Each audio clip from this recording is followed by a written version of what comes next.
আমরা লক্ষ্য করে দেখি বিশ্ববিদ্যালয় পর্যায়ে অনেক শিক্ষার্থী রয়েছে যারা পড়াশোনায় অনেকটা সিরিয়াস এবং তারা বেশ মনোযোগীও বটে।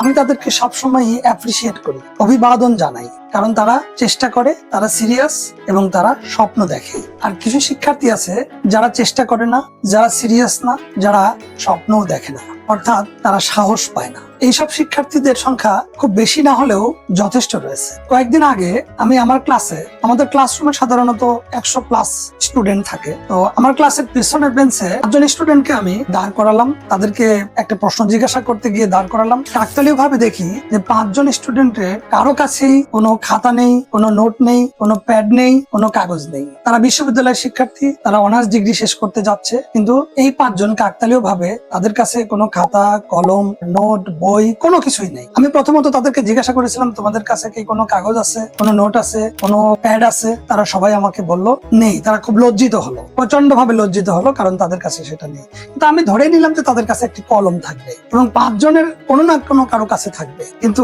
কাকতালীয় ভাবে দেখা গেল যে 5জনের কারো কাছেই একটি কলমও নেই। তো আমি এই সব শিক্ষার্থীদের উদ্দেশ্যে বলবো যে এখনো সময় আছে, জীবনটাকে কাজে লাগাতে হবে। কারণ হচ্ছে যে প্রত্যেক শিক্ষার্থীর বাবা মা, ভাই বোন, আত্মীয় স্বজন, পরিবার পরিজন, তারা কিন্তু এক একটি স্বপ্ন নিয়ে বসে আছে যে তাদের সন্তানেরা, তাদের ভাইয়েরা, তাদের বোনেরা তারা বিশ্ববিদ্যালয়ে পড়াশোনা করে তারা একটা ভালো চাকরি করবে অথবা জীবনে মানুষের মতো মানুষ হবে, এই স্বপ্ন নিয়ে কিন্তু বসে আছে। কিন্তু এই শিক্ষার্থীরা যারা পেছনে বেঞ্চে বসার প্রবণতা এবং তারা কোনো খাতা, কোনো নোট, কোনো বই, কোনো কলম ছাড়াই বিশ্ববিদ্যালয়ে আসছে, এদের বিষয়ে আমাদের কি করণীয় সেটি কিন্তু এখনই নির্ধারণ করতে হবে। এবং আমি তাদের জন্য পরামর্শ দিব, এখনো সময় আছে, তোমরা নিজেদেরকে গঠন করো, নিজেদেরকে স্বপ্ন দেখতে নিজেদেরকে সাহায্য করো, স্বপ্ন দেখো, সেই স্বপ্নটিকে বাস্তবায়ন করার চেষ্টা করো। তুমি যদি চেষ্টা না করো, তুমি যদি মনোযোগী না হও, তোমার যদি প্রচেষ্টা না থাকে, আর তুমি যদি সিরিয়াস না হও, তাহলে তোমাকে কেউ নিজের হাতে কেউ কিছু তোমাকে দিয়ে দিবে না। তোমাকে অবশ্যই চেষ্টা করতে হবে।